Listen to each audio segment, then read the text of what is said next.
Hi friends, it's Kayla Rannon. Welcome back to the Let's Get Candid podcast. How's everybody doing today? Happy Thursday, good morning, good afternoon, good evening, whatever day or time it is that you're listening. So happy to be back on the mic with you guys. How's everybody doing? Happy August 8th. Happy almost end of the Olympics. Are you watching? What's your favorite sport to watch? I've been really into the Olympics this year. I'm always into them. I'm secretly a sports girly. Definitely track and field, swimming, diving, and gymnastics for me, but also soccer, basketball, rugby. I'll watch anything, honestly. But it has been so fun every single night watching primetime with my parents, catching up on our days and seeing what are the stories of the day and also following on threads. And I love getting to know the behind the scenes of the athletes and their stories. And I love that mental health has been such a big focus of the Olympics. Obviously, Simone Biles being a big part of that, and how taking time off actually can help you come back better. And there's just been so many incredible, happy stories this Olympics, also some sad ones.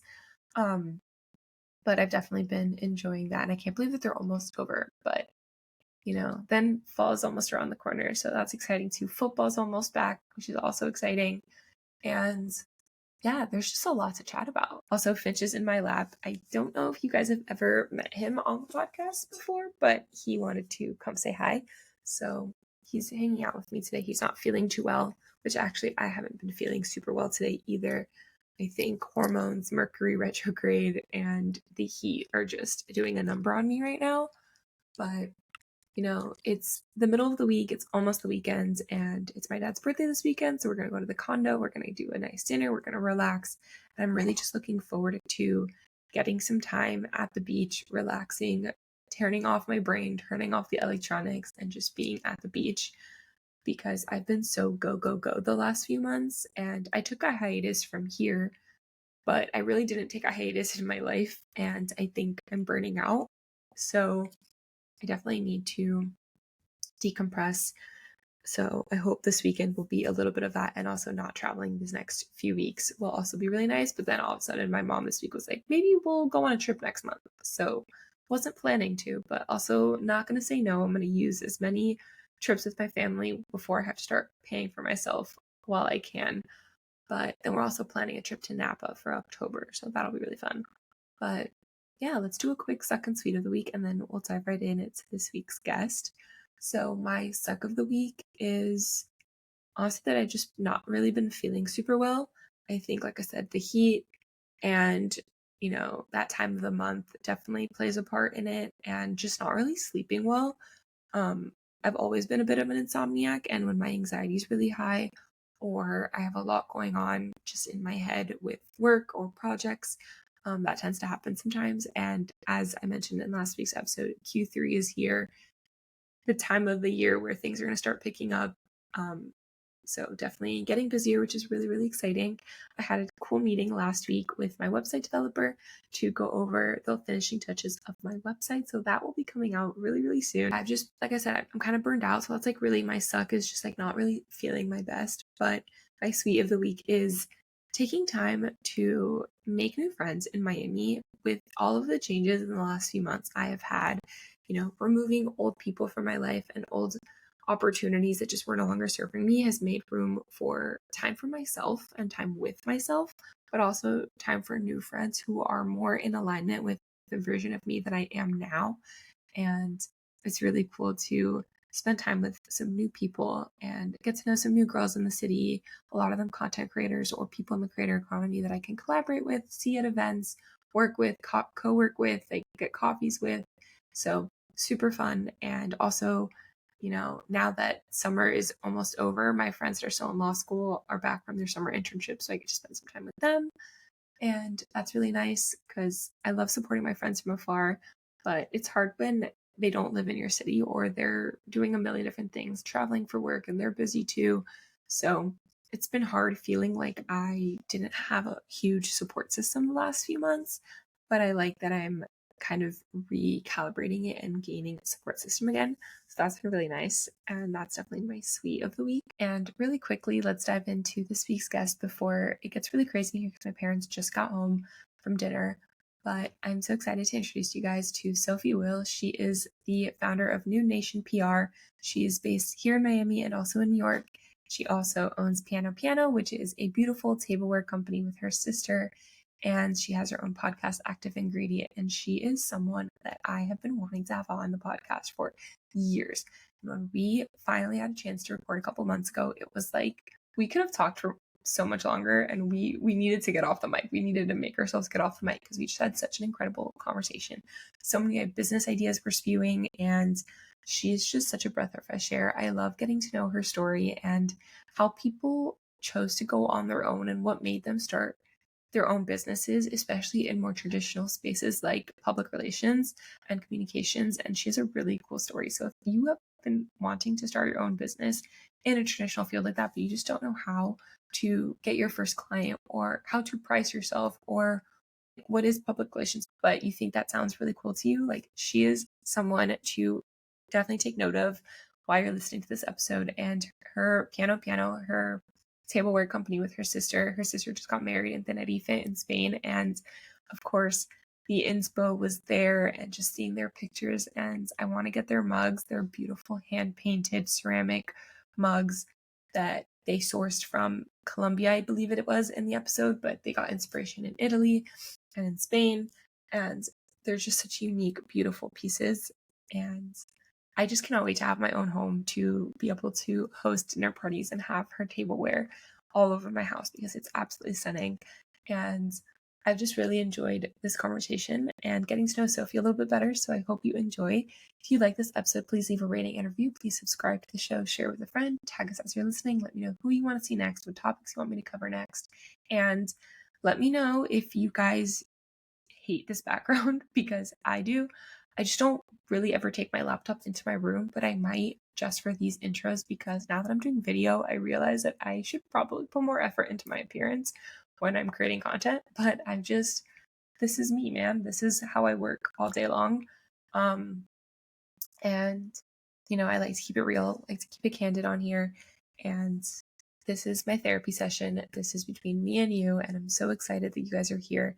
And I hope you guys are loving this new iteration of the podcast, season 2. I'll talk to you guys next week. Meet Sophie. Sophie, what's something that people wouldn't know about you just from following you?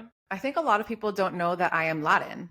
I think a lot of people think that I am white, and I'm actually half Venezuelan, half Cuban. I'm first generation, and my first language is Spanish. So I think that a lot of people would not know that. Yeah, I actually don't think I knew that. I knew that you said you have family in Spain, so I assumed you were, but I didn't realize it goes like that, first gen. I'm a half Cuban too. I'm Cuban really? Ecuadorian. Yeah, and Spanish is also my first language. Yeah, I only speak to my mom in Spanish.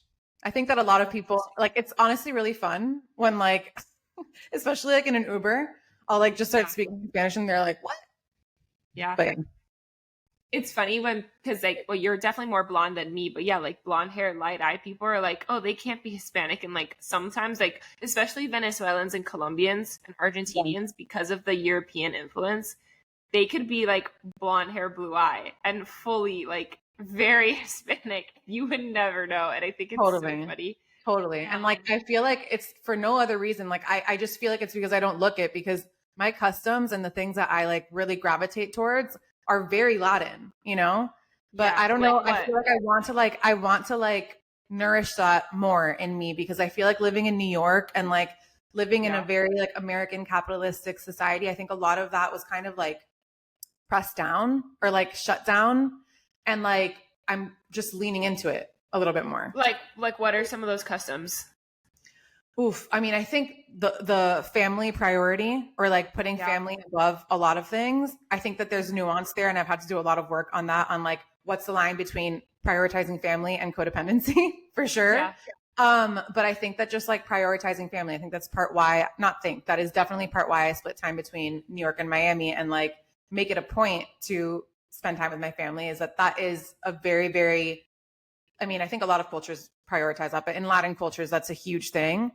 I have a tableware line, but I think that the Latin cultures vary around the table. And if I'm being honest, I feel like I am not someone who has entertained a ton in my life. And that's an area where I want to flex a little bit more of that is so core to how I grew up. I mean, still in my house is like the barbecue. It's so house. funny you say that. Yeah, no, me too. We did for Mother's Day. We had a barbecue. We like made shrimp tacos and fish tacos. And like my mom made a whole, like she started taking out silverware and like, I'm like, who's coming over? She's like, just us. I'm like, you're doing all this for 5 people? Yes. So yes. Extra. But to your point, I've never really hosted either because I live at home. So I'm not like, my family's hosting, but it's not me on my own. But I want to talk about piano because I love the line that you guys have. And like, I can't wait to like you be able to have my own place and like host my friends. Like I'm not one to cook for other people, for myself alone. I like cooking for other people. So that's something in Tennessee. I would always host pre-games and stuff like for before like an event or a party. So I'm like, I want people to come over. I want to like make the punch and like make the charcuterie. Like that's very much a Latin thing that you and I have.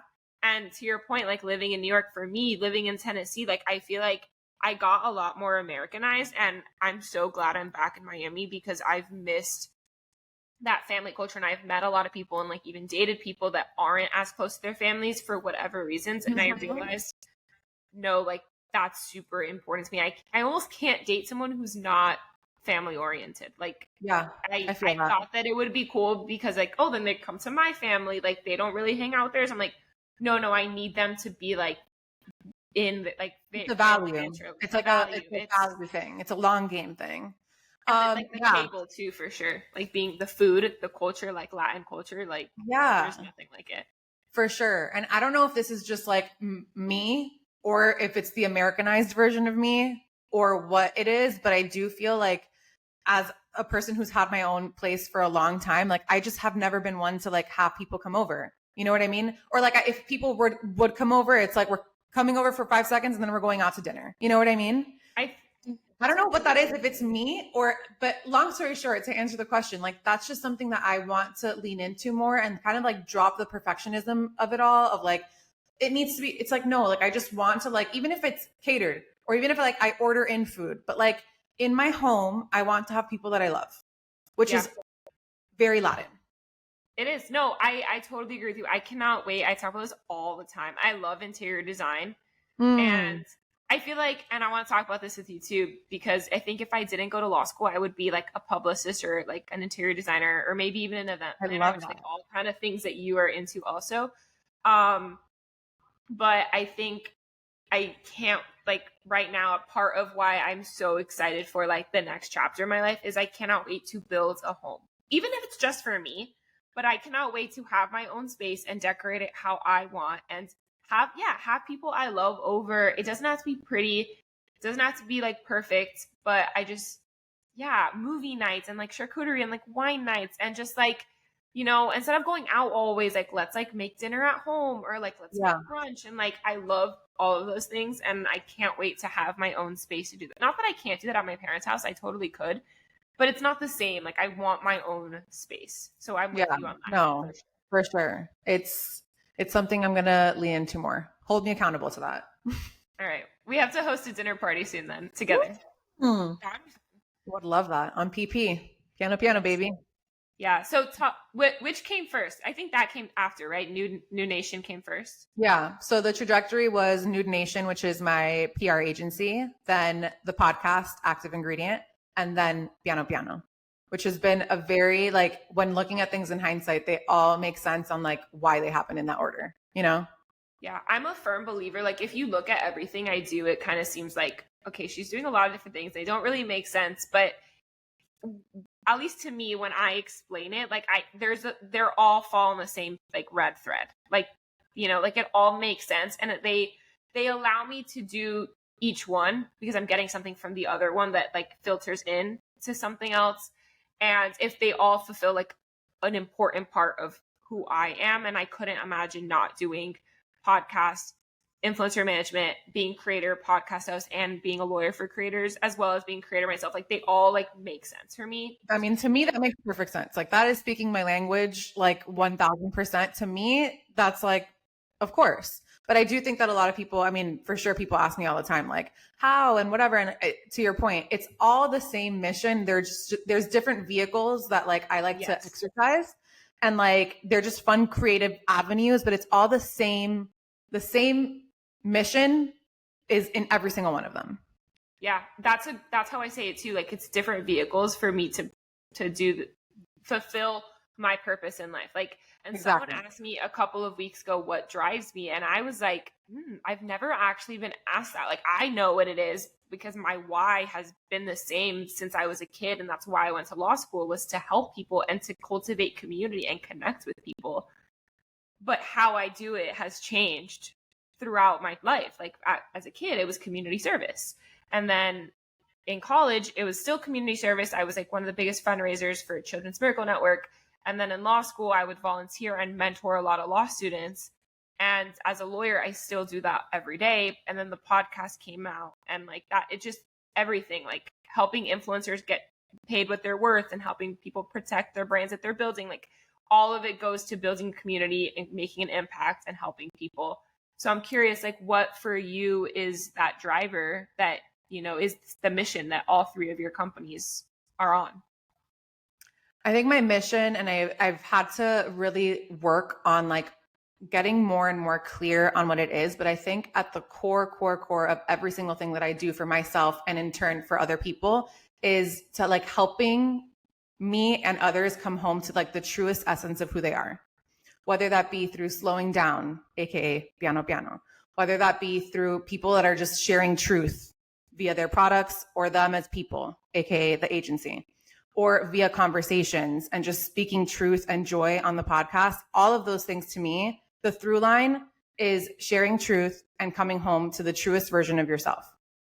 And I find that like the biggest driver for me, and like this may land or may not for some listeners, is that my relationship to God, universe, whatever you want to call it, like that relationship to me of listening and acting, like my biggest driver is like when I get that hit or that download or whatever and like execute on it, and it's kind of like the next breadcrumb that takes me to the next thing. That is my driver. I'm like, where can this go? It's not for anyone else other than the relationship between me and God, universe. You know what I mean? And as a byproduct of that, it helps other people. But like, to me, it's literally a dance between me and God, universe. And that drives me. Because every time that it's happened, every time that I feel that like so deeply, and I just know it on a physiological level, like the ripples of that are just so obvious that is what fulfills me the most. I love that. I would say, yeah, I kind of get that. Like, for me, I definitely think it has deepened my connection with God and the universe and spirituality. I think as I have entered being full-time an entrepreneur in the last year and a half, I've gotten a lot more in touch with my spirituality and journaling, yoga, meditation, manifestations, affirmations, but also going to church again. I go to church with my grandma every once in a while, like especially on high holidays, but she goes often, and she's, instead of letting her go by herself, I'm like, I have nothing to do this weekend. Like, I'll go with you. Like, and it's a way for me to bond with her, but also kind of get in touch with that side of myself that for a really long time growing up, it's easy to lose. And I think, yeah, I get like this like deep like sense of like purpose and fulfillment when I see someone else that I helped have a win. Or when I see something that I ideated come to life, or a really incredible podcast conversation that like we connected on, and like someone's like, thank you for having this conversation. It really resonated. So I can totally agree with that. It feels like a co-creation. Yes. Did you always know you wanted to be an entrepreneur, or what did you study in college, and how did Nude Nation come about? I don't think that I knew that word. So I think that a lot of my behaviors and the way that I would be indicators and flags to like, this girl's going to work for herself.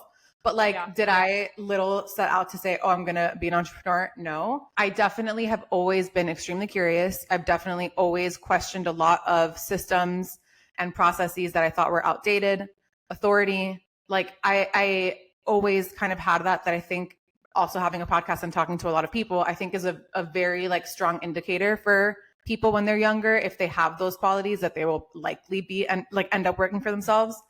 But Nude Nation happened kind of organically. And not kind of like very, very kind of like in the transition from having worked at a ton of different agencies, I started working in PR at MTV. Then I worked at a few different agencies. And then my last job was at a smaller agency, because this whole time, like, I was working with the founders and I was working with all these different brands, but I wasn't really seeing the back end, like the finances. I didn't understand. And especially at the agencies, like I had no idea what our clients were paying us. I had no idea what the overhead was for, you know, the teams that were supporting these clients. I had absolutely no clue. So when I moved to this smaller agency, I had a little bit more clarity. And I will say, at the time that I went out on my own, a lot of people that I was like, that were in my orbit, in my sphere, my age, were going off on their own. It was kind of like the girl boss era, if I'm being completely honest. But the thing that I said when we were not recording about proximity to people that are doing things that, like, that was my truth. I was in proximity to so many people and energies of people who were taking that risk. And it just so happened that when I was at that smaller agency, I was honestly really only there for 6 months. And I knew that I could not be there any longer. And at the same time, an old client of mine that was my client like years prior reached out. It was the butcher's daughter. And they were like, hey, I stayed really good friends with them. And I lived in Williamsburg at the time. And they were like, hey, would you open the Williamsburg location? And I was like, duh, like all my money goes to butcher's daughter anyway. It's a restaurant in New York, for those of you who don't know, in New York and LA. And I was like, yeah, of course, like 1,000%. So I was saying yes to that and then let go of that agency. But at that small agency, I was understanding numbers a little bit more. And when I started working with butchers, they were my only client, and honestly, not enough to pay for rent and life in New York. But I took the risk. And I remember, and I say this to her all the time, the main investor at Butcher's Daughter, she was the one to tell me, like, Sophie, like, if you don't do it now, if you don't like leap, you're never going to. She's like, you don't have kids. You don't really have like a ton of responsibilities. You absolutely have what it takes. Like, go. And I was like, and I tell her that because she didn't even remember having that conversation. And I was like, if you're listening and you can be that person for someone else, like, please do it, because that conversation, she doesn't even remember, but it's quite literally better. I almost think it's better when they don't remember it, because that's how you know is like this like divine thing almost, because you don't want it to be someone who says that and then it's like the I told you so, or like, oh, that was my idea. Like, don't take no, she's still like, no. I love her, and like we're still super good friends, and she's an incredible person. And I told her that recently, and she got like super emotional because she was like, I can't believe that was, and I was like, no, it quite literally was that conversation. But then it started happening. Takes is one person too, and like to what you said about proximity, and you know the whole like you're the sum of the 5 people you surround yourself with. Like, it's who you know, and building that community and cultivating those people that are really. They want to see you grow and they want to see you do your best, and they're going to push you like she was to you. And you said like it was kind of the girl boss era. Like when was this, and how many years were you working in other agencies before this conversation happens? So I worked at MTV in 2012. That was an internship between junior year and senior year of college. So that kind of like was the start of my networking in New York. I didn't really know anyone other than the people that I worked with there, which by the way are still friends of mine and like are doing really, really cool things. That's huge. Now, and that's just like a little aside, like stay friends with your contemporaries. Like everyone never know blooms. Where they're going to end up. Yes. Everyone blooms in their own beautiful way. And it's like, not even for the sake of like blooming and having access to someone who's blooming, but it's just like a beautiful thing to like keep being on track with your contemporaries always. Yeah, but that was kind of like the thing that was like, okay, done. Like I want to work in this field because I actually studied psychology in college. Which helps, I'm sure, so much. It does. And it's funny because now what I gravitate towards, even though I'm in this line of work, is all brands and thought leaders and books and all these things that I really genuinely like naturally gravitate towards are all psychology based. But at the time, I was too afraid. There was a self-awareness there for me that I was like, I don't think that I can help someone and not take that energy on myself. And I couldn't articulate that then. I just was too afraid. Like what I knew was like, I'm too scared. I want to go in a line of work that's fun, which is why going to MTV and doing I kind of agree with that. Like with law, like I love family and criminal law, learning it, but I wouldn't be able to not take that home. It's hard. And those are the hardest too. So I realized like the creator economy is growing. Like I have a lot of people that, like to your point, are in that blooming stage. Like I'm in the fray. Like, let me lean into this. And if it doesn't work out, I'll always able to go back. But like right now, I'll lean into it.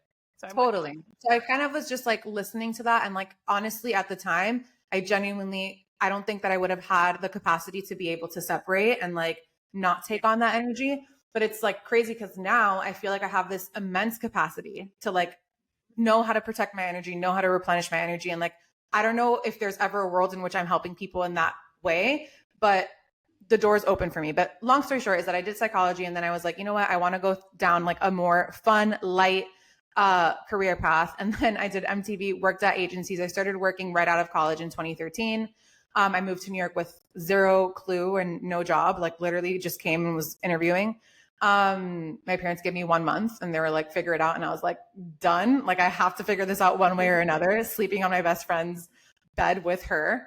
And yeah, I got my first job, was in the agency world for probably like 7-8 years.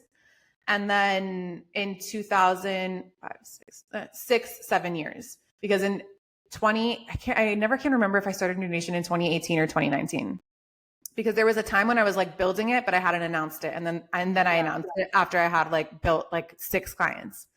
That's smart too. There's a lot of power in building in head down. I feel like nowadays everybody wants to like, I'm launching this, and they're like talking about the growth, and you could do that delayed. Like it doesn't have to be right now. And that's something that I learned. Like my latest like venture, like I've been building it slowly and I've hinted at it, but I'm not ready to announce it fully yet because I need to be heads down, making sure that proof of concept works. So I think, so much proof of concept, and also just like honing your craft a little bit more. And like, I don't know, like in the beginning, it was like, I need to figure this out. Like it wasn't really like so much strategy of like, let me like delay this announcement. It was like maybe a hint of that strategy, but like mostly like, girl, we got to find some clients, or like there was a lot of, and I will say like from having butchers as my first client, like a lot of those beginning clients, and even still now, like all of it has been through word of mouth, and it happened quickly. And so I really am a huge believer that like when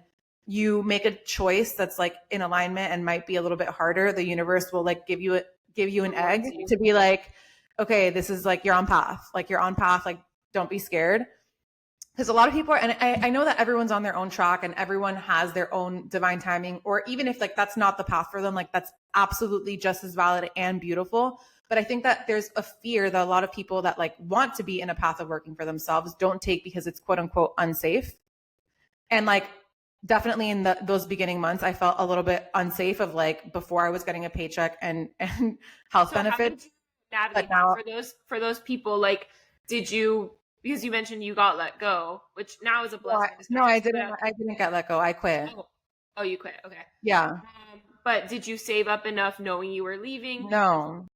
Like, your girl had I had enough to pay for literally the next month's rent. Like, no, I didn't. And I know a lot of people talking about that. Even more. No, it makes you work so much harder. Yeah. But this is the thing that I do talk about a lot, which is like, what are your safety nets? Because everyone has different circumstances, but I remember clearly being like, okay, first of all, like, and this is completely true. Like I was in a relationship. If shit hit the fan, like I could stay with him at his apartment. You know what I mean? I have a family that is so loving and supportive. If all else fails, if I can't find another job after, if all else fails, I have a bed to sleep in Miami. I'm not going to be homeless. Yes. So like, depending on where you are in the spectrum and what your safety nets are, is that a friend? Is that a cousin? Is that whatever? But like, I just needed to have something in the back of my mind of like, I'm going to go at this full force. And like, should whatever happen, like I have a family that I can sleep on the couch of, and figure it out. And also like doing that, it just like starts building your own trust within yourself. And that's translated to like another degree and level now, Yeah. I would say what you just said, the trust in yourself. I think as an entrepreneur, that is the hardest muscle to exercise. And it's the one that is constantly being challenged because you're growing and evolving every single day. Like I joke that I'm getting an MBA in life as an entrepreneur. It's the most spiritual journey. So much. Yes. I mean, for me, it's been like, no, it is 100%. It's pushed me in so many ways. It has brought up every shadow that you can think of. Like you have to work through those things because it affects everything. And Yeah, I mean, yeah, I really do think that the entrepreneurial journey, and I think a lot of journeys, but I can speak to entrepreneurial one, absolutely unlocks a lot of those things. And the inner trust muscle for me has been kind of what I was saying before with like the dance between the universe. Like the more that I listen to what comes up and actually take action, like there's one thing to like hear the whisper and then hear the whisper and hear the whisper and not do something. But when you start doing something, then you see the outcome of it. And that's when the trust muscle grows. And so it's gotten to a point now where I have let go of very high paying clients because I got the whisper, this isn't working for you, let go. And now I let go, and then bam, another more aligned client comes that is paying double. And so that same thing has happened over and over and over again that I'm like, I don't know, my trust muscle continues to grow. And that's what I'm excited. I'm like, imagine how much like more amazingness can happen when that trust muscle just continues and continues to grow. Yeah. And I think to your point of like, you had to let that client go, even though it's like, oh my God, really scary to say goodbye to like that amount of money every month. But then someone came in that was better and paid double. You're making room for the people and the opportunities that are aligned with who you are now, not who you were yesterday. And that's, I think, part of trusting yourself, is that trusting yourself that you're going to grow and evolve and change, and that it's okay to not like the choices you made yesterday and to choose something different today. Yeah. And to have grace with yourself. Like something happened recently where I'm like, I was telling my mom literally yesterday, I was like, I'm just like mad at myself that like I put myself in that situation to begin with. And then I was like, it's okay to be frustrated. It's okay, like whatever. But then I was like, and I had to go through that. I had to feel this level of frustration because I'll sure as hell never do that again. You know what I mean? And it's like nothing will teach you more than touching the fire sometimes. And not to say that you always have to touch fire, but like this happens in so many different vehicles of life. And like this quite literally happened to me recently. And I know that it's happening for my greater good. I know that in every ounce of my being, it doesn't matter. It's still uncomfortable. And I still had that moment of being like, I now knowing what I know and like having this like, just like reassurance in myself. Like, why did I even put myself in that position to begin with? But I had to put myself in that position to begin with to get to this position where I know better. No, I couldn't agree more. So, okay, so you went on your own let's say 2019, you have 6 clients now when you launch. What do you look for when you're bringing on new clients? I know they're coming in mostly word of mouth, but what are the types of clients that you mostly work with? I'm going to be super real. In the beginning, I was like, the cooler the client, the better. I need to like get clients that are like making my agency known or making like the fact that I'm working with these like super known and noticeable client. Like that was my mentality. I was like, this person, like this client is like super cool. Always, I will say the through line really was like, it has to be something or someone who is like working towards the betterment of humanity. That's always been the truth for me. But like, that's good. At least you had that, like, that was the nugget. That like measure. Always, that always was at the core. And at the same time, like that was there. And I was also willing to overlook a lot of red flags of brands that said that that was their mission and that they were really cool, but I felt a dissonance. And so I would take them on and then I would learn. I would just like learn quickly, like this person said that they're a certain way and I took them on because like I feel like it also benefited the agency. And honestly, like it's really not serving me. And that those first times that I like let go of people, like that took me a long time. Yeah, I had to do it to learn. But yeah, so I can't remember what the question was. Just like what the process was from there. Well, I mean, like, I guess that talks about how it was then, but now, like, are you in like a niche, or like, do you only focus on a certain type of client, or how do you kind of find your clients and what do you look for in clients? Right. So like that core essence of like really working with people who are like doing what they're doing in real truth and like really trying to help humanity improve in some way, shape or form, whether that be through their product or themselves as thought leaders. That's always been the through line. But again, like that has refined over and over. And like now I have clear signs, clear flags to look for, clear like things that I just know immediately if someone says something, I'm like, that's just not a fit for me. And now I'm in a very different headspace of way less is more. I am not interested in right now at this phase. For me right now, I am not interested in building a massive agency with a bajillion different clients and massive staff, I am so much more of the mindset of less is more. And I realized that like in agency world and culture, it's like scale, grow the teams. All you do is like oversee at the top and like not touch the actual projects. But what I've gotten to know within myself is that like when the project is true to my soul, like I enjoy touching every aspect of the project. And that is kind of reverse, or a lot of people wouldn't kind of like put that in a successful box if like you're still doing, you know, the meetings and you're still in, and I'm like, those meetings bring me life. Me figuring out who the right person for this project is gives me life. And so like, that's kind of changed for me. So to answer what I look for, it's like, really, is that what I said originally? Like that mission, what you've created, is it really coming from that place? And now the second part to that, which I did not realize originally, this is what I was asleep at the wheel at in the beginning, and now I'm super clear, is what you are doing self-validated? Have you self-validated? Because here's the thing with PR.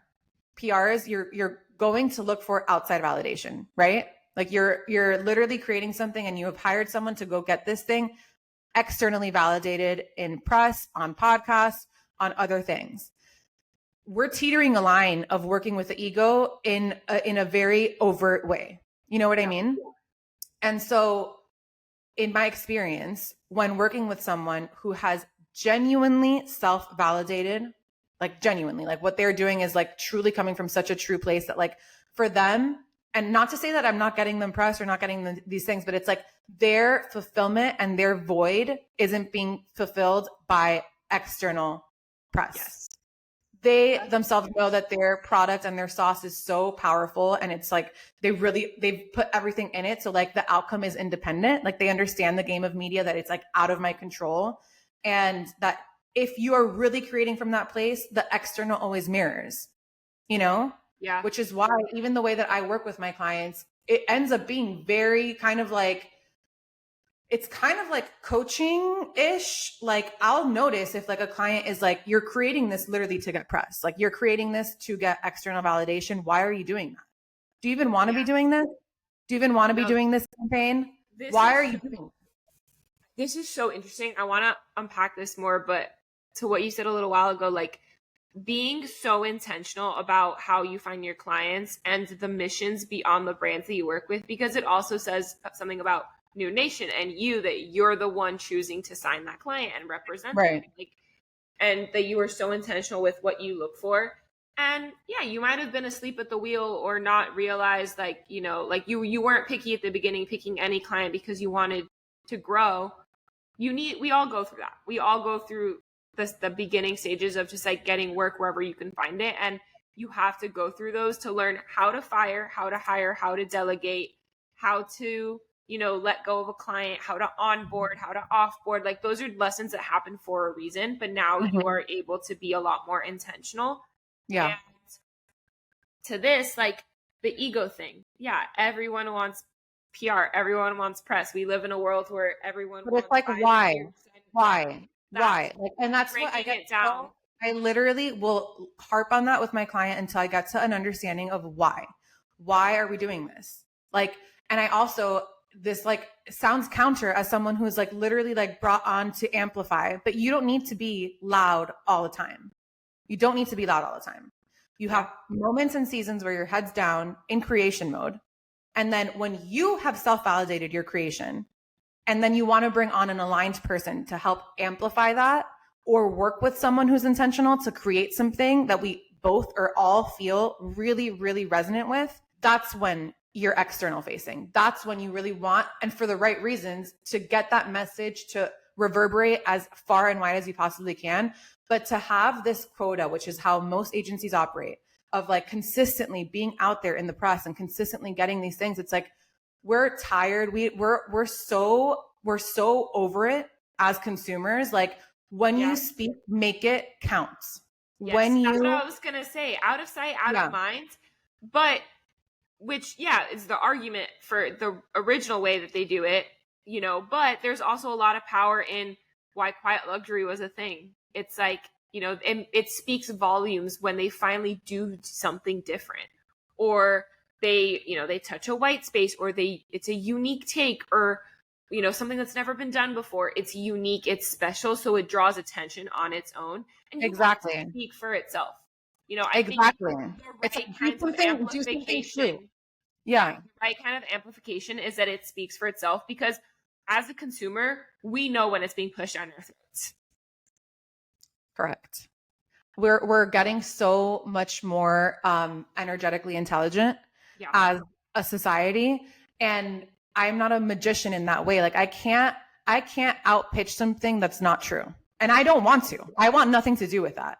What I want to be a role in is helping people identify that within themselves or within their brands. Like, what is the truest version or expression of what you, not me, what you really want to bring out into the world, and why? And then that's when I'm super helpful, and I can help connect the dots and like really help that person or that brand bring all of that to life. But it's on them. Like I'm just a seer. I'm an observer, and I'm like an extractor, if that makes sense. Like I can see that. I can see when you're coming alive. I can see when your customers are gravitating towards things. I can see when your audience is like really leaning in. All of those things are like the truthiest thing, because we're all gravitated towards truth.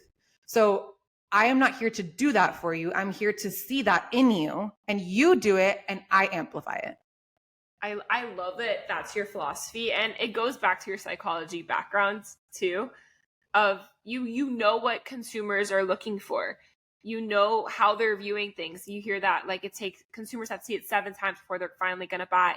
But how are we going to make those 7 times count instead of bombarding them and finding the right messaging and the right colors and the right look and feel and all these things? Like, I like that the seer, observer perspective and approach. I think it's refreshing, and it's what makes you stand out. And again, why word of mouth works. You don't need to promote yourself through ads of like, we're looking for new clients. Like, you always probably have your pick of the litter. Like, you could always add on new people, because people are always going to come to you. They like what you're doing, and you get to choose, like, are these the right people for me? Which I think is such and it's a blessing to be in that position. Yes. Yeah, it's definitely a blessing. And I've gotten more and more, like I said earlier, like less is more for me right now in terms of execution.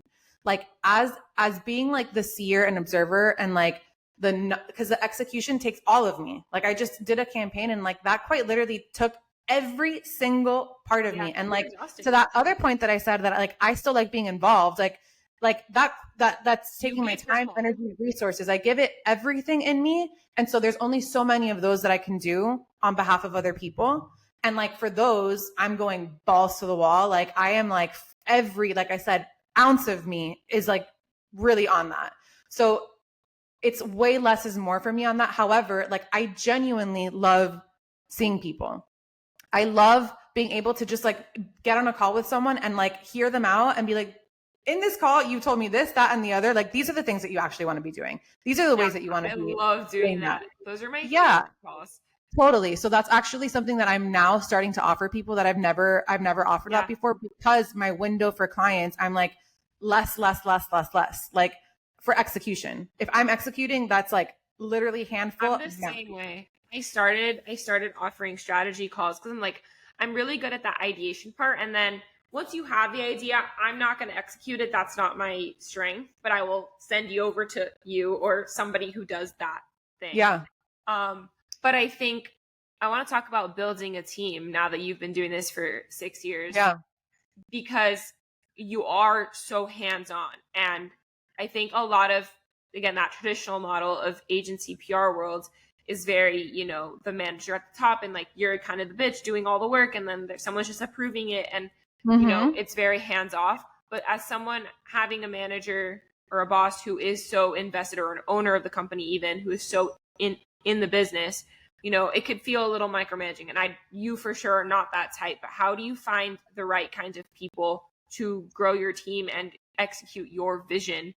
Yeah. And like you have a unique philosophy. How do you find those people that also fit that philosophy for your clients?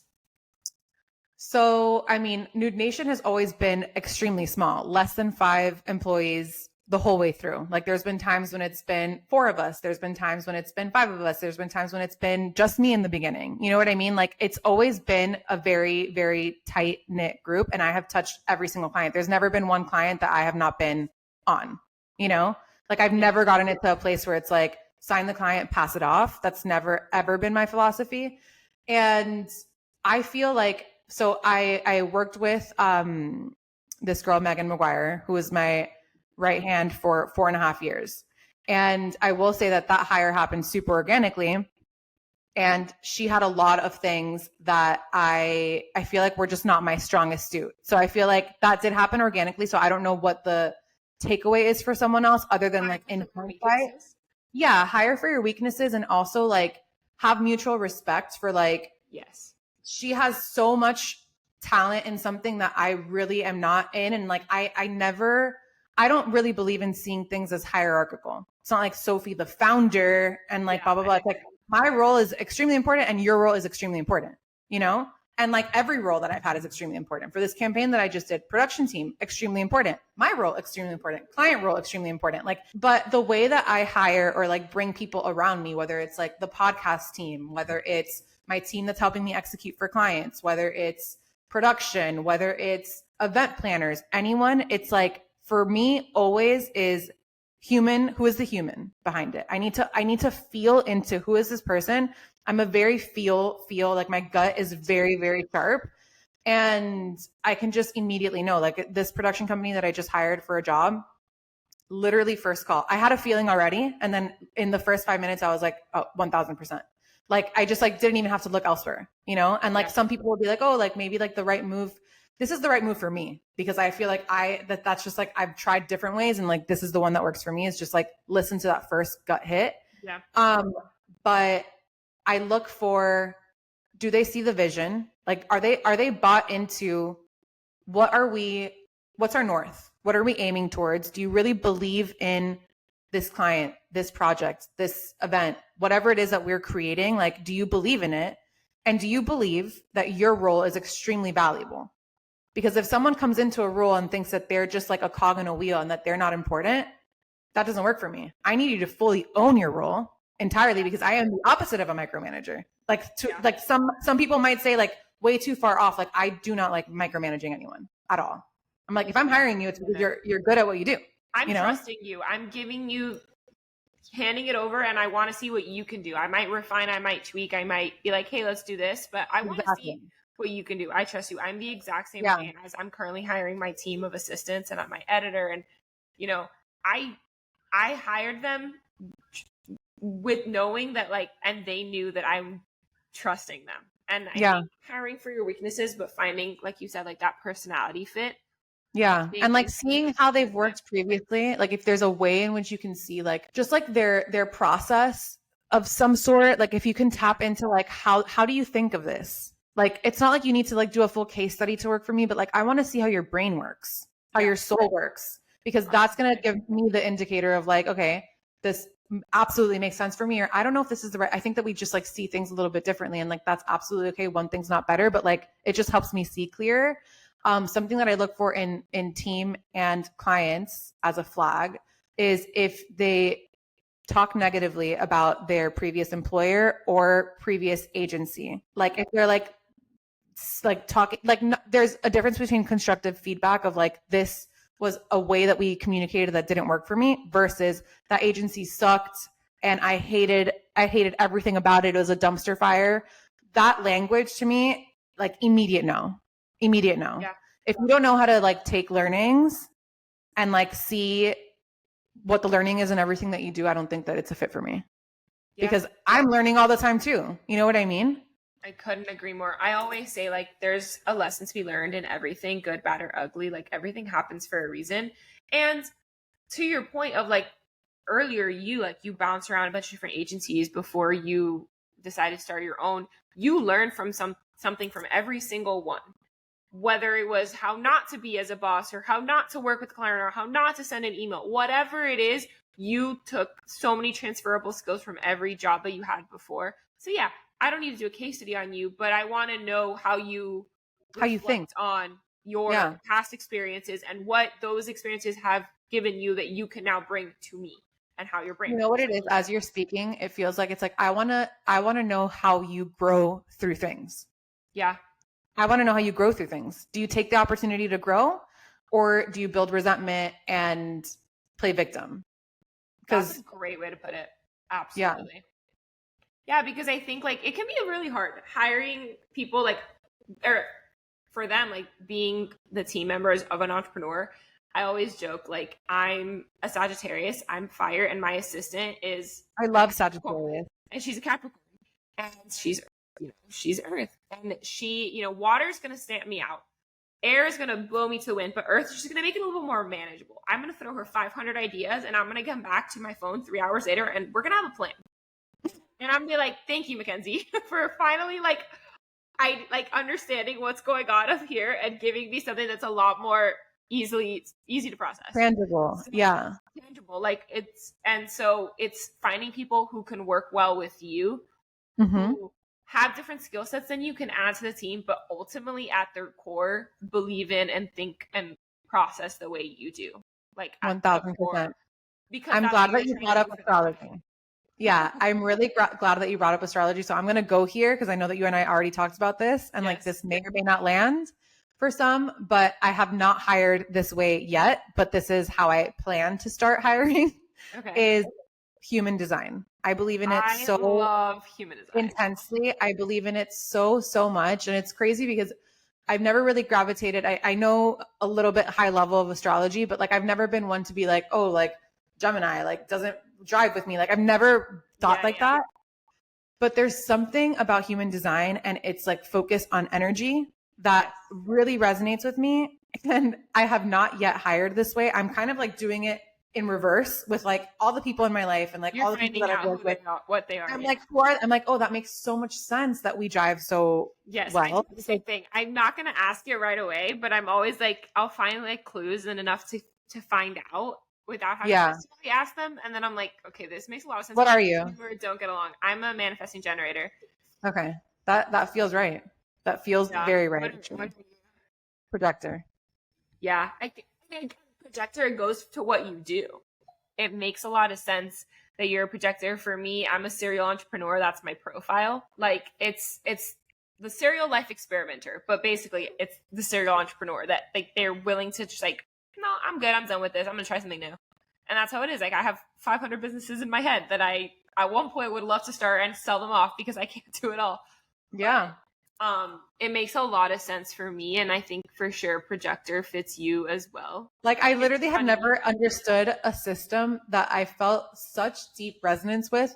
I went on the biggest deep dive after I can't remember who was the first person that brought it to my attention. This was years ago. But it was one of those things that I'm oh my God, every conversation that I have to bring up human design somehow. Because I'm we talked about it a year ago. We did. We did. We talked about it. We did because I just find it to be so it just nails everything. It encompasses all of these different ancient systems. And I don't know, to me, it just thinking of hiring or thinking about who you surround yourself with and what energies play into yours and how we can all co-create together.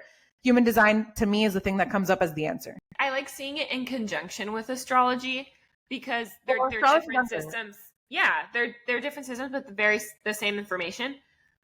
For me, to your point, I'm when you said ooh, Gemini, my brothers are Gemini actually, but I'm a Gemini moon, so it's I'm a Libra moon, Aries rising, and I've always gotten along best with fire signs because two fire signs, my big three. I'm a lot to handle. I'm fiery, but the Libra kind of balances me out a little. Also makes sense. I'm a lawyer, so the scales.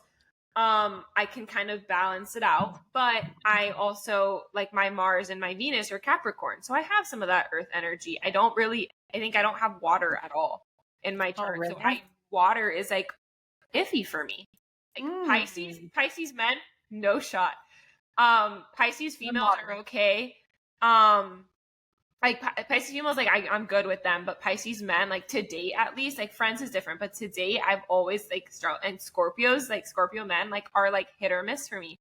But Aries and Leo and Sag men, like I get along with, like, because they get me, they're on my level, so it's funny. Like I don't date by that, but it always, I'm like, that makes a lot of sense when I find out what their birthday is. But with energy types, like human design, for me, what I always look at is like the intuition. Like I'm a sacral authority. I feel like you're probably also a sacral authority because you talk a lot. Really? Because you talk a lot about it. But it's my spleen, really. But like I feel like more people would understand a gut hit than like me saying like my spleen is talking. Yeah, but like it might have been the same area. Yeah. And then for me, that's why I did use that word, because it's like it's a very sharp feeling when I know immediately. For me, it's like it comes out as anxiety a little, and then I like have to like sit and process the anxiety, and then I'm like, okay, why am I anxious? Okay, I think this is telling me something, and I have to like take a second to process it. But I always like I used to say, before I knew human design, I used to say I'm an energy person, I'm a vibes person. Like I can't tell you if you're a good or bad person when I meet you, but I will like, I'll find something. I'm like, I need to like, take my time with this one. I've always said that, which is really funny when I learned that, like, and then for me, how I know things are working out for me, I'm on the right path, I feel satisfied. And if I find things are not working out, I feel frustrated. And my biggest thing is, I'm actually a non-emotional person, but if you know me, you would think, no, she's super emotional. I'm a very emotional person. With all non-emotional, they're like the most external looking emotional people. Yeah, because it's really easy to feel frustrated for me if things aren't working, because I pick up on everybody else's energy. I'm both a manifestor and a generator. I'm a manifesting generator. So I manifest my own things, but I generate energy from other people. And so I'm not an empath to the full degree, but I have my moments. And so it's really interesting when I learned all that and started deep diving similarly to you like a couple years ago. I was like, this makes a lot of sense. And I learned about it in law school. And I was like, I had learned all this about myself. And then I found something that finally explained it. And I was like, okay, it's so validating. It's validating. Yeah, I'm supposed to be this way. You're not crazy.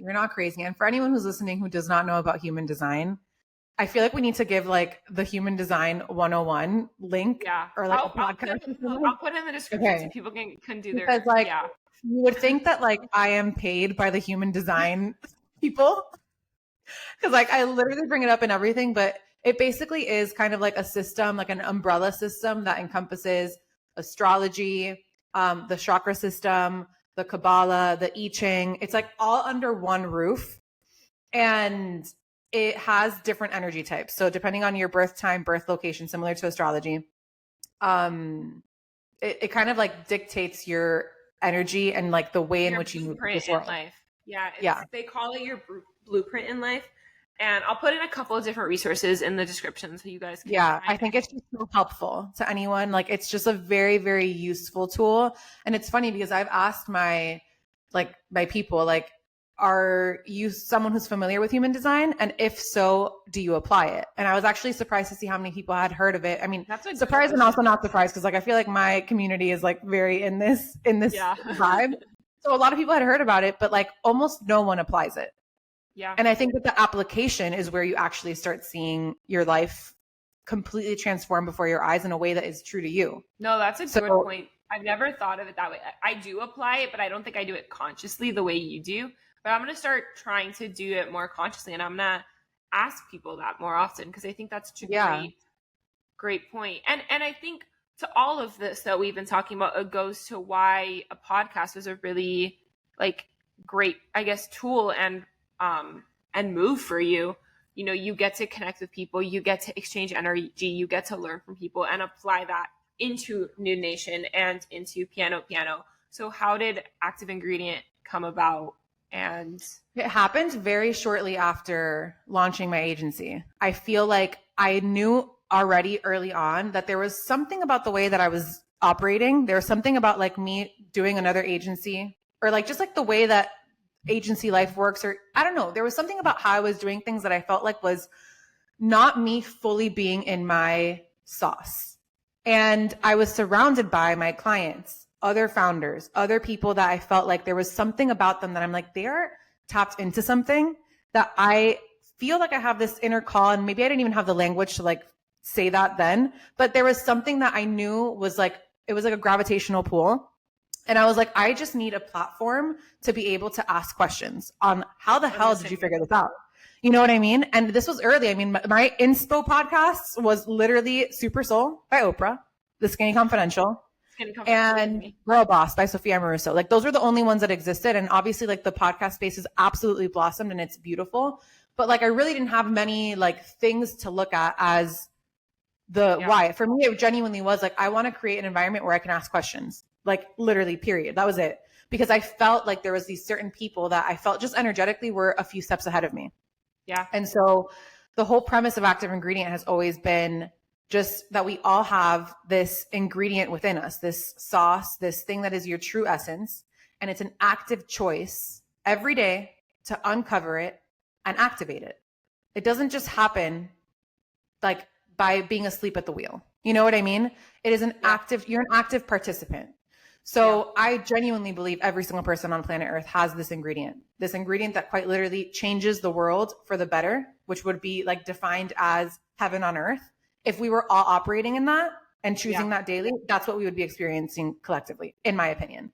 And so the podcast premise is just talking to people that are either experts or people that are just really inspire me, that are like in their sauce and in their joy, and understanding how they figured out what that ingredient was for them and like their journey to uncovering it and how they still uncover it today. And just like sharing truths on it, honestly. Like I like to share joy, truths, expertise, different modalities, because there's different flavors of how you access that.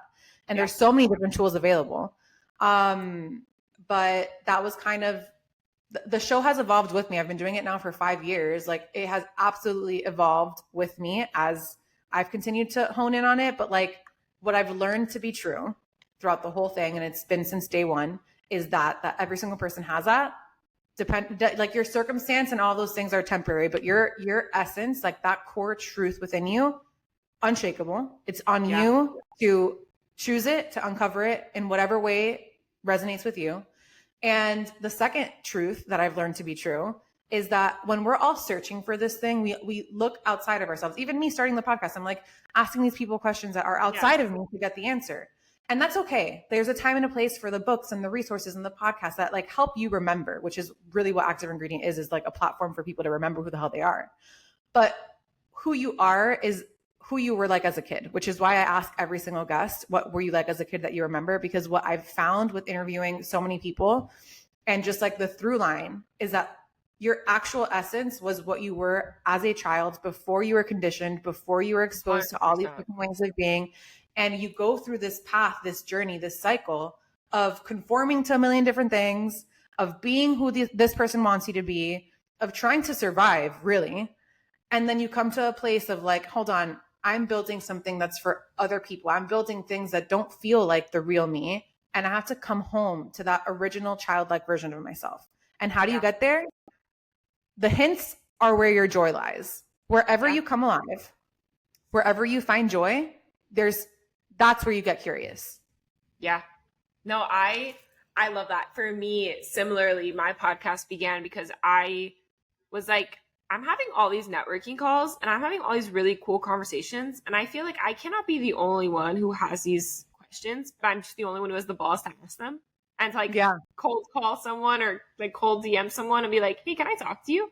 So I started asking like, hey, can I record it? And literally some of my early podcasts were just the first time I had ever spoken to someone. Now I typically try to do an intro call to get to know them first, because now people will come to me from like agencies and stuff.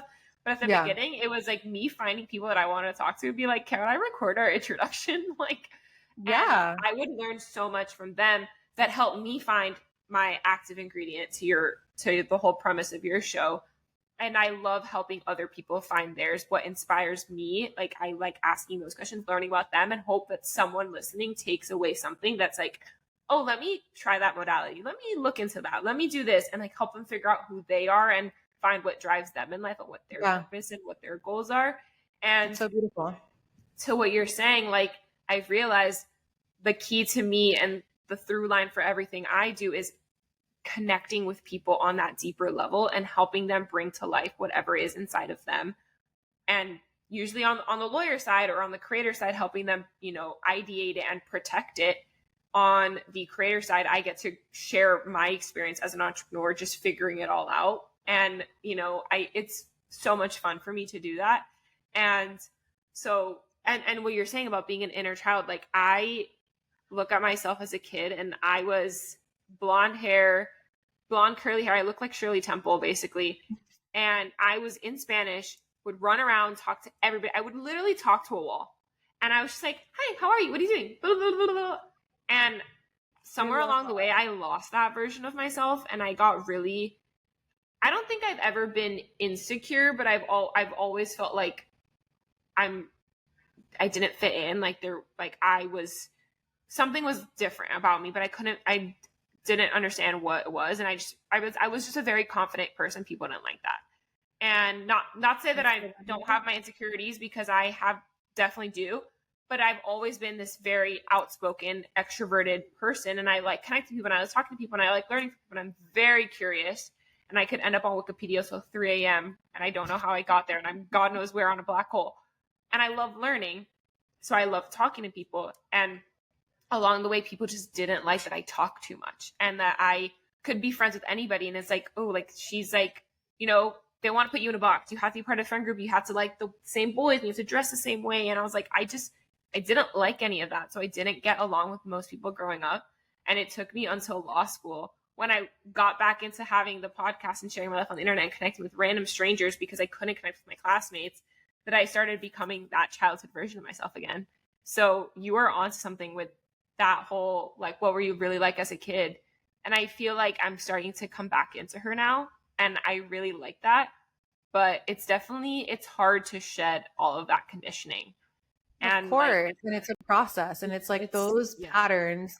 That's why like grace is such an important tool or a key to the process, because all of those versions of you that like maybe shut down that confidence to like try to make it through that class or to make it through a family situation, all of those versions of you were doing the absolute best that they could to help you survive, And so at least that's a lot of the work that I've done with myself of like she was doing the absolute best that she could with every resource that she had available to her at that time.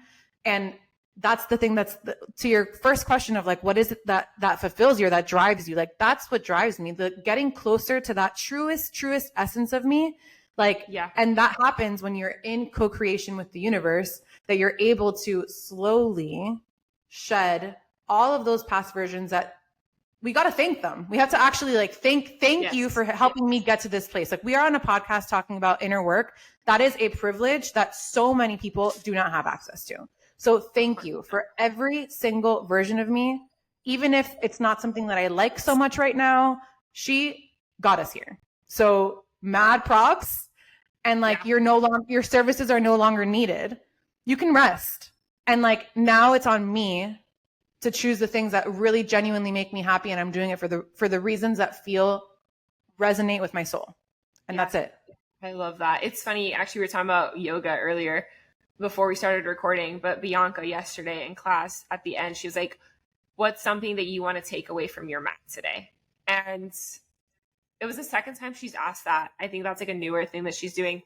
But for me, it was most of the class, I was just giving myself affirmations like, I'm proud of you. I'm grateful for you. Like those past versions of me. And like, yeah, you've made some mistakes, and yeah, you've done some things that maybe you're not super proud of, but you wouldn't be here if you hadn't done, like, I'm just like telling myself that the entire class.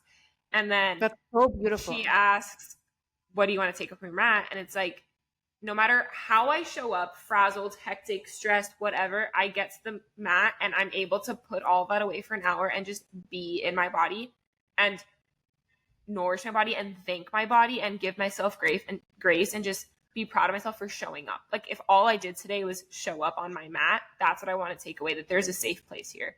And so I started getting a little teary-eyed, but full body chills. But and the first time she asked that a couple weeks ago, I did the same thing. But it's just, like, we do such a bad job of giving ourselves grace and just giving ourselves a hug. like being proud of ourselves. Like we don't have to like every version of ourselves. You're not going to. But recognizing that there was a reason why that had to happen. And yeah, honoring yourself with rest. Like that's something that I'm really working on is productive rest. Giving myself permission to rest. I don't have to be on all the time. Just because I like talking to people. That is a revolution. Like, that in and of itself is resistance. I can't always be talking to people. Like I need to just not talk to people sometimes. Like I give so much myself. It's such an energy exchange that I would just be on, and then I would burn out. And I would be like, why am I so tired? And it's like, because I haven't shut up for 20 hours. Like, give yourself a break. Like, but I love it so much that I would forget that that's work. I'm on, and I need to give myself a moment. And so also that's why yoga has been such an integral part of it. Like, it's just an hour where I'm just connecting with myself for once. And if I'm talking to myself. I'm not talking to other people. I can really see what comes up. What is bothering me that starts coming up when my brain is silent, and like really honoring that. So I love that that's the mission behind Active Ingredient. I feel like nowadays social media, there's just so much content to consume. There's so many podcasts, there's so many things. And I feel like a lot of times people use it as a way to share what they're thinking. But I like that both you and I use it as a platform to give other people a chance to share their thoughts and feelings, and hope that that inspires our audience. Yeah. Because I have always learned more from other people and observing, and then taking what works for me and leaving the rest. Mm-hmm. And I will say, like, even the observing, like, I definitely have a ton of solos on my show. And for the most part, yes, I'm speaking, but it really is coming from a place of like, I've heard the same thing from like every meeting that I've been in this week. Like there's something collectively happening right now that I feel like I want to bring to light. And like, I don't know if there's a person to have this conversation with, so I'm just going to have this conversation with my audience. Like, this is happening. You know what I mean? And like, that is from listening and observing externally and then sharing it that way. You know, it's just like all about intention. But I agree, like I think it all goes back to intention. If that's really like the core of the why, then like the right people find it, the right people resonate with it, and most importantly, apply it, you know? Yeah. I think that's where society as a whole right now is getting lost, is the application. We're doing all this self-help, all this work. We're reading all the things, but nobody's actually, it's just like, all right, what's the next book? Like I read this one. What books do you like next? What do you recommend? It's like, did you actually take a second to process what you read and like apply it to your life? And I just got back into therapy after a 2-year break because I needed to take those 2 years to process all of law school and all the work I did myself, and like see how far I've come and like really be where I'm at. And then I decided, okay, I'm ready for that next. There's a few things that I do want to work on now. I made a list of what do I want to work on in therapy. And my first homework from her was write down a list of the things you like about yourself. Do you know how hard that was for me? And I was like, okay, I still have a lot more work to do. And like now we're working on those things. But taking some time to apply all the lessons we've learned in life and living intentionally, I think like those are the two big takeaways from our conversation. Like I think we all should do a better job of listening to our bodies, our guts, our minds, our like what really is like tickling us, and like, and then whatever that we learn from that, apply it, find ways to apply it, and see how things change from there. It's like play with it. It's like, I think that the self-help and spiritual worlds, a lot of times it just like can lose like that element of play. And it's like, it's really an experiment. It's a play thing. And if your body tickles, to your point, like that should be the indicator to be like, oh, I want to play with this energy or whatever that person said. Or going back to like a child. What do kids exactly do? Like that's like the answers lie there. And it's like, let that be the thing that leads. Let the body be the thing that leads. The body will always tell you the truth. You go into a room and your body contracts, your body's telling you something. Yeah. If you go into a room and you feel expansive and you feel, I feel so good here, your body's communicating. So it's like really genuinely listening to that. And I end every show saying the same thing, which is take what resonates with you and let go of what doesn't. I don't know what's best for everyone. I've said it from the beginning. I'm like, you're not listening to this to hear me preach about what I think is right. Like I am just sharing my curiosities, the people that I find to be extremely in tune. And like, this is like just the way that I think. I do not know what's best for you or for anyone other than myself. And you only know, you are the only person that knows what's best for you. And that's what I want for my audience, for your audience, for literally any person on planet Earth, is to own that. Like, own that entirely. No one outside of you knows more than you. Not one person. Not your mom, not your best friend, not the influencer that you're obsessed with. No one knows more than you. Your body could have tickles when it hears something from someone else, but all it's doing is recognizing its own self. When your body tickles, it's a recognition of your own self. Yeah. That's it. I agree. It's something I, as a kid, or more as a teenager, I would always like, you know, you see this a lot. Like, girls like, what, he texted me, how do I respond? They put it in the group chat. It's like, stop getting a sounding board. Stop asking everybody else for advice. Do what you do. Like, there is no dating rules. There is no that, like, in business, like, yeah, you want to read all these how to build a 6-figure business or whatever. Like, you want all those tips, great. But you at some point need to actually apply all those things and see what works for you. Your body, your business, whatever your business is an extension of you. It will tell you what's working or what's not. And it's also always okay to change your mind and be like, okay, it was working, but like, this doesn't feel right anymore. I'm going to try it this way.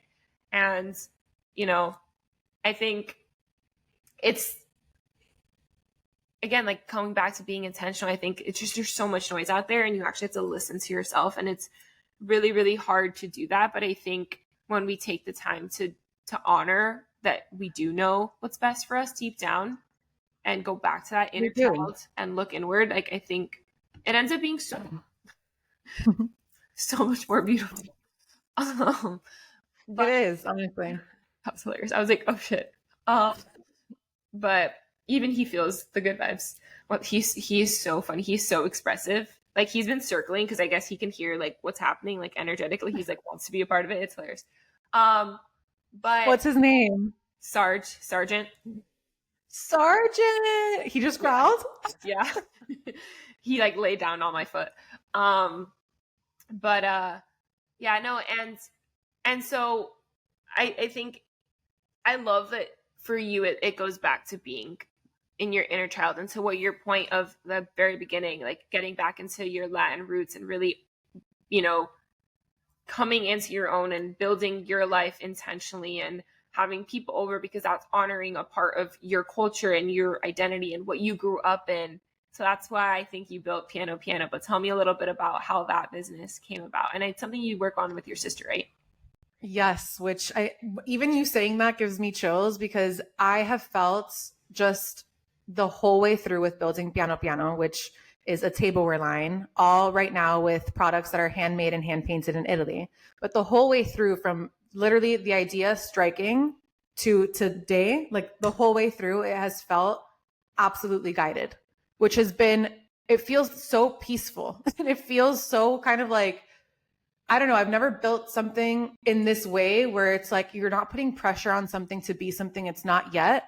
And granted, I was on a podcast recently and she brought this to my attention and I was like, this is so true, that she was like, you're able to do that and go at this pace and like really listen to this process because you have the financial stability from all these other places, that you don't have to put the pressure on Piano to be something that it's not yet. So I want to say that super loud and clear, like that is true. You know, like I am still doing other things that allow for Piano to breathe and to grow organically. But long story short is that my sister, who is also my best friend, and I have always wanted to do something together, like always, because we're literally best friends. And like, we just want to have something that's like, we're building together and have fun. Like that's really like at the core. And for years we would like throw ideas into the ring and we were like, let's try this. And like one of us would be more excited than the other. And, or this idea fell flat or we didn't execute. And like, that's also something to be said. Like there's also a million ideas that you don't execute. The one that you do execute on is the one that you genuinely wanted to do, you know? Yeah. And for my 30th birthday, we went to the Amalfi Coast, which neither of us had ever been to. And I remember on the plane on the way there, we just both set the intention, like all we want to do on this trip is be present. Like, I just want to feel fully here, present, and enjoy this trip. It was our first trip post-pandemic. And we felt that in every single thing that we did. We were taking in the colors, the food, the sea, the people, the language, the unspoken language, like all of it. It was just deeply resonating with us. And one day we did a cooking class, and the instructor, this cooking class, by the way, if you ever find yourself in the Amalfi Coast, like you have to take this class. Like in like since like 6 years, but I definitely would love to go again. So send the rec. Okay, I will send the rec, but for anyone who does have plans this summer, it's a cooking class that's multi-generational. It's called Mama Agata. Okay. And as serendipity would have it, like this class like books out super far in advance, but 2 people had dropped out. And so they had space for me and Kiki on the only day that it would have worked for us to do it. So we went, we're having the time of our lives. It's like this little doorway that opens and it feels like you're like in Narnia. Okay. Like it's like the Amalfi Narnia. You open the door and you're like in a whole new land. Those are the best places too. Oh my God. Like I really, really could not recommend it enough. And the whole time we're obviously like enjoying the food, the wine, and like being so present. She kept saying, as we were cooking, she kept saying the words piano, piano, like as she was pouring the wine or as she was like stirring, you stir piano, piano. And we were like, what does that mean? Like, and we had also heard it like throughout our trip, like people kept saying piano, piano. And it was just like, we kept hearing it. And we're like, what does that mean? And she means slowly, slowly, like slowly and intentionally things are done better. I love that. He tells us that, and we're like, oh, that's so beautiful, whatever. We don't think twice about it. We're having the best time. Andrea Bocelli's playing in the background. We're having the time of our lives, okay? And so in this trip, we've gone to a million ceramic shops. We're looking for ceramics literally for us to buy, like to take home and like have part of our homes, like just as tourists buying things to bring home. And in this process of just like feeling so alive, taking that class, hearing that piano, piano thing, one morning in the plaza, we were having coffee.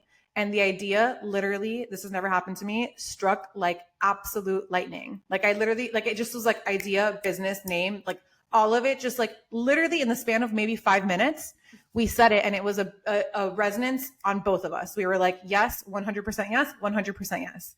So we canceled, we had a full day plan the next day.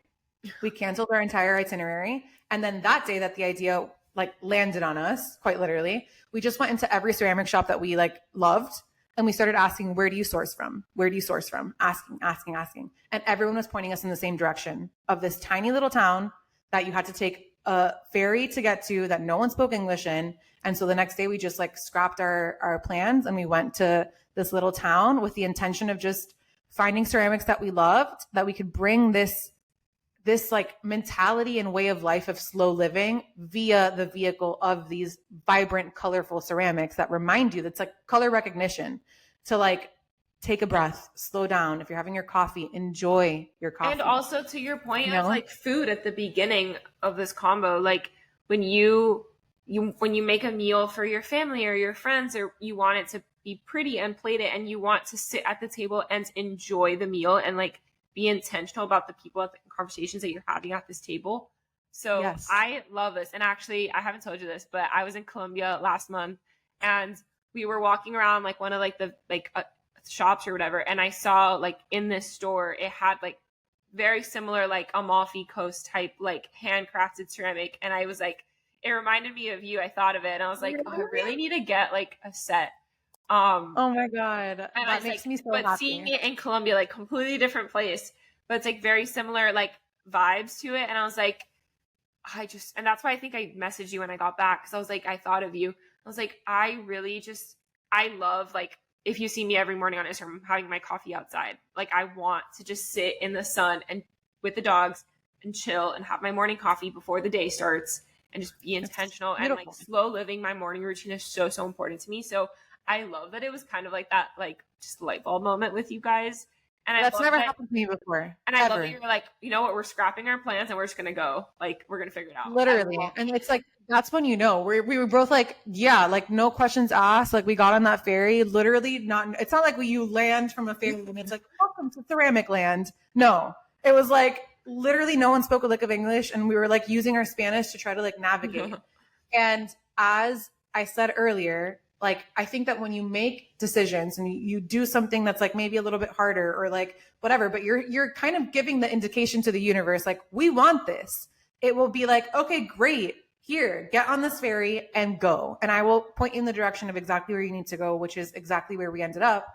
And building that has been just an absolute joy. And to that point that I said with the clients that I look for that have self-validated, Piano is so incredibly self-validated. Like I can't express to you, like, it's so cool when it resonates with other people. But when we launched it, me and Kiki both were like, if we don't sell one plate, It's free. We literally don't care. Yeah. We literally were like, it's a win-win, because if we don't sell anything, then we have literally plates for the rest of our lives. And if we do, fabulous. But it was just so connected to both of our souls in such a deep way that it did not matter. The outcome was so, we didn't care, you know?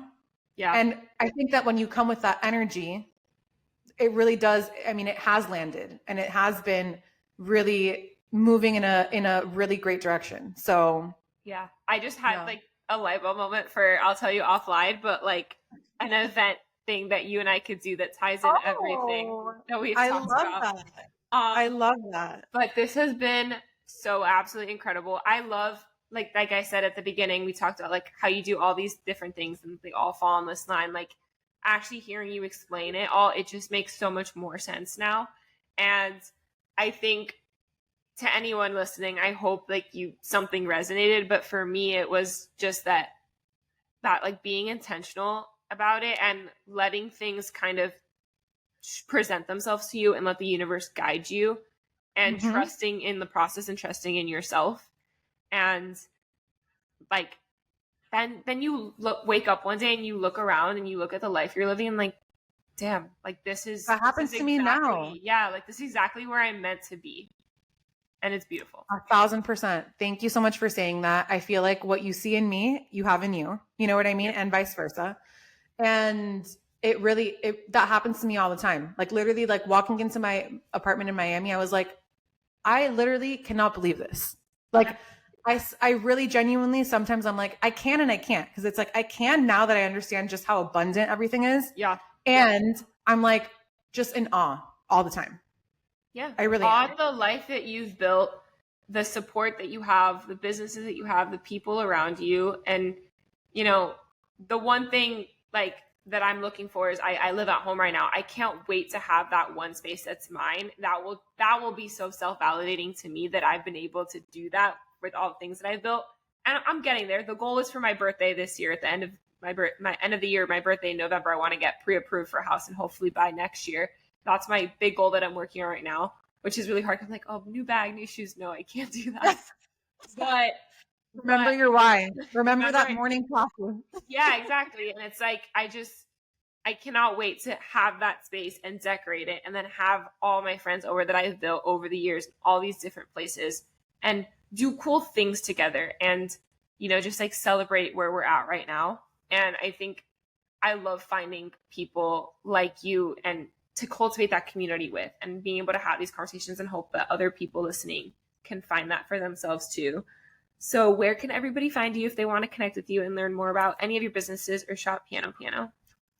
I feel like the easiest place is my personal Instagram that has everything linked. It's Sophie, SOPHIE IWEILL. And then Piano website is pianopianohome.com. Active Ingredient is wherever you listen to podcasts, Active Ingredient. But really, I think you can find everything at my Instagram. It's in my bio, all of them. Cool. I'll link it. All my babies. Yeah, I'm the same way. I'll link it all below. And if you could leave our audience with one piece of advice for someone maybe, you know, early to mid 20s, still kind of trying to figure it out. I feel like you and I have both really gone through a lot of evolution in like that time period of our lives. Like if someone just doesn't really know where to go, where can they start? Such a good question. I'm thinking of myself at that age, and what helped me, which ended up being yoga, but is to identify if you're in a place where you're struggling, is like identify the places where you feel like you can breathe easier. Ooh, if that's by the ocean, if that's in a yoga class, if that's anywhere in life, like wherever you feel like you can be even like the tiniest bit more relaxed and expansive, prioritize being in those places, those rooms, around those people. Like that will be kind of like the push that helps you keep going in this direction. And then just one other thing, which is the thing that I want for everyone, is like, but I said that one first because I think that like that helps you get to this mindset. I do think that everyone can access this at any point. So I'm going to say it also, but there is not one person on planet Earth that knows more than you. And I know that it takes learning to trust yourself to be able to actually like hear that and let that sink in genuinely and deeply. And that's okay that maybe you're at a place right now that you are outsourcing that and like finding your way through it. But ultimately, there is not one person that exists on the face of this planet that knows more about what your next step is or what your needs are. No one knows more than you. Yeah, those are some great ones. The one about being able to breathe, that's something I'm still working on in yoga, is like actually being able to be in tune with my breath. I'll lose it very easily because I'll like get caught up in my thoughts and I'm like, okay, get back into it. And it's something, we all breathe all the time. It's very natural and we take for granted sometimes how easy it is, but it's really hard to like sit and actually focus on your breath and like let everything else wash away. So I love that, the happy place or thing. even like not even like the places where you have to consciously do that, where it happens naturally. Yeah. You know, like if you are a person who by the ocean, you just notice that you are a lighter, like you can just breathe easier there. That's where you need to prioritize being more, you know, or if you're around a specific type of friend that you feel like you can just, it feels like an exhale. Where can you exhale? That's the place to prioritize being in. I couldn't agree more. This has been absolutely incredible. I'm so excited for people to listen to this. Thank you guys so much for listening, and I will talk to you all next week.